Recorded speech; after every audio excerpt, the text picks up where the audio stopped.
Bon voilà, ça fait longtemps que j'ai pas fait de vidéo, mais voilà, j'ai repris un peu mes recherches, mais plus petit que ce que j'avais fait avant, parce que je suis parti et là où je suis, il fallait que je reparte de zéro. Voilà, donc je vous montre. Voilà, donc comme d'habitude, une roue qui tourne avec des aimants, une bobine Bedini, une autre bobine Bedini, mais que je me sers pour récupérer du courant, transformer en courant continu et avec un port USB pour recharger tout ce qui est en USB qui est en dehors. Voilà. Donc ma batterie de fonctionnement qui est là, voilà, celle-là. Ma batterie de recharge, donc on va les tester. Je vais vous montrer. Tac. Ça c'est la batterie qui va de fonctionnement. Voilà, il y a 12 volts, voilà, 12 volts 45, donc elle est bonne, elle est chargée. Et celle-là, elle fait à peine 10 volts, 10 volts 5, elle est vide, déchargée, mais aussi en fait elle est finie, elle est morte cette batterie. Mais on va essayer de lui faire reprendre de la charge.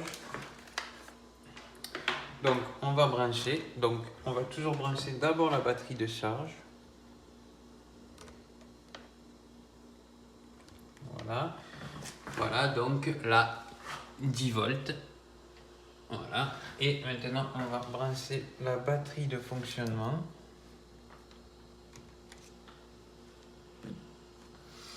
Et puis on va la lancer. Voilà, la batterie de fonctionnement 12 volts 5. Voilà. Allez. Voilà. Voilà, ça se charge.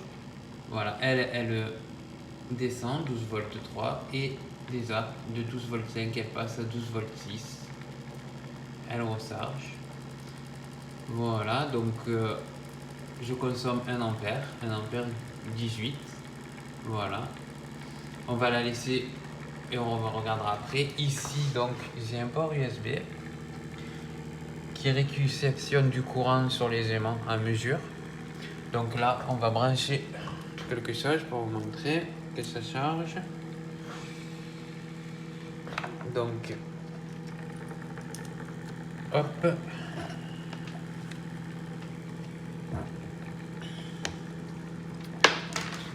Hop là.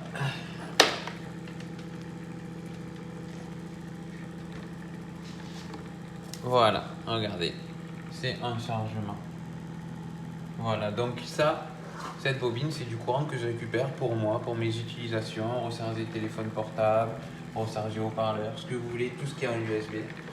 En même temps, j'alimente ma bobine Bedini et je recharge une deuxième batterie qui est là. Voilà. Ce qui se passe, c'est que je devrais en avoir plusieurs de batteries de ce côté pour en recharger 2 ou 3 à la fois, ce qui fait que quand elle sera vide, je la débranche, je la mets du côté où ça recharge et je prends par ordre d'ancienneté la batterie qui sera de ce côté et je la mets ici. Donc si vous voulez, j'ai un cycle, batterie qui se vide et plusieurs batteries qui se rechargent. Je peux les faire tourner. Là j'ai mis des grosses batteries, mais je pourrais mettre des petites batteries que ça soit plus facile. Et ce qui fait que si j'intervertis les batteries, toujours pour que ma machine tourne, j'arriverai toujours à avoir du courant en dehors de mes batteries pour recharger tout ce qui est en USB. Pour l'instant, je tape sur des trucs en USB parce que voilà, la machine est petite, je vais faire une petite machine. Regardez en dessous, voilà, regardez 12 volts, elle de fonctionnement qui est en train de se vider et elle qui est en train de se recharger est montée à 13 volts 4. Donc elle est en train de se recharger, elle n'est pas encore à 13 volts, mais c'est la puissance des aimants qui passe devant la bobine, qui est réceptionnée et envoyée le surplus. Donc j'ai un peu une partie de 12 volts de celle-là, de batterie, plus le surplus des aimants qui passent dessus. Donc ça fait qu'on arrive à un voltage de 13 volts 3. Normalement ça monte moins vite, ça aurait dû monter plus doucement, mais cette batterie elle est morte. Voilà. Bon. Ce qu'on va faire, c'est qu'on va la laisser un peu tourner et je reviens vers vous d'ici une petite heure et on regardera où ça en est. Oui, donc voilà, ça fait 1 heure que ça tourne là, ça y est, je vous montre un peu. Alors, voilà, la batterie de fonctionnement est tombée à 12, toujours 1 ampère 740, ça consomme. Elle est tombée à 12 volts. Et l'autre est toujours à 13,1 chargé. Voilà. Donc ce qui fait que là, maintenant, sur mon truc USB, je recharge toujours, mais je l'ai mis en fonction. Voilà. Et voilà, donc avec le son, pour essayer de voir. Et il recharge, il descend pas, comme s'il était branché sur secteur normal. Donc ça marche. Voilà, elle fait bien son fonctionnement, pas de souci. Maintenant, comme je disais, il va me falloir des batteries plus petites, des batteries beaucoup plus petites, une de fonctionnement et 2 ou 3 de charge et à prise intervertie tout le temps quand j'en ai besoin. Et en même temps, je pourrais recharger tout ce qui est en USB.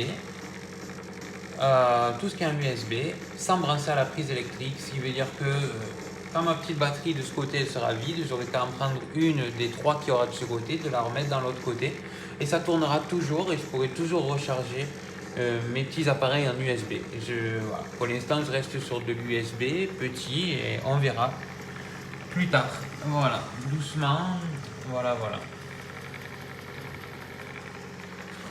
Sur ce, dès que je modifie tout ça un peu plus perfectionné, je vous montre ça et voilà. Si ça vous intéresse, surveillez de temps en temps, il y aura la suite de ma machine. Allez, bye!